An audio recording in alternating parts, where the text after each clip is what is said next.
Okay there, folks. Right, I've got one for you here, folks. Look, I'm not trying to constantly dwell on awful stories, but it seems that that's all I'm giving you really lately. But there's loads of badness going on out there. I'm just covering a story now over the last sort of 2 to 3 months, and there's more to tell you about from what's been reported over the last 24 hours, so I'm going to give it to you. If it's not for you, just pass it by and I'll understand it.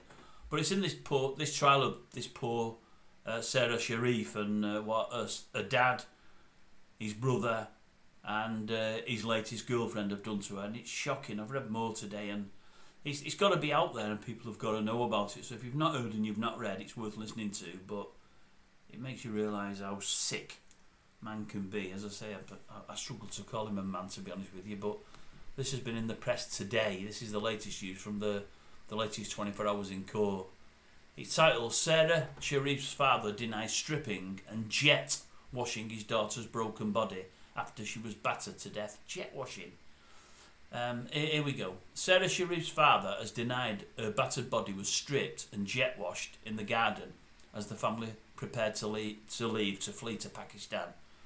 Taxi driver URFAN Sharif, 42, and his wife, I thought it was his girlfriend, I didn't realise they'd married again, I thought it was his girlfriend, Bainash Batul, 30, and brother Faisal Malik, 29, are accused of being party to years-long abuse which culminated in the schoolgirl's death last August. The 10-year-old was wearing clean clothes when her body was found in a bunk bed at the family home in Woking, Surrey, and Sharif called the police on arrival to Islamabad, the Old Bailey has heard. Bear with me a sec while I just scroll it down. Her soiled leggings and nappy were discarded in the garden near a jet wash, and packing tape and hoods were found in the bin, jurors were told. Sharif has admitted tying the girl up with tape and hitting her with a cricket bat, a metal pole and a mobile phone, and even whacking her in the stomach as she lay dying in Batul's lap. But he has denied biting her on the arm and thigh. He's denied burning her with a domestic iron and also with boiling water, and putting her head in a hood as he meted out the punishments for naughty behaviour.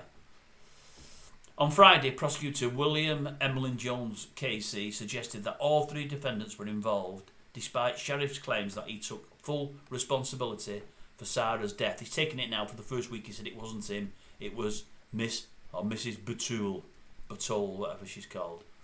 On the defendants' actions after her death, he said, "You are all in this together. A problem you caused together, you've all run away together." Let me just scroll it down, bear with me a sec. There's pictures of the young girl here, it's sickening. In fact, I don't need to scroll down more, I don't need to read you much more, folks. Basically what he's saying is, he's done everything apart from burning her with irons and hot water, and he's not administered any of the bites. We covered that yesterday. I think they've had impressions of his mouth, and also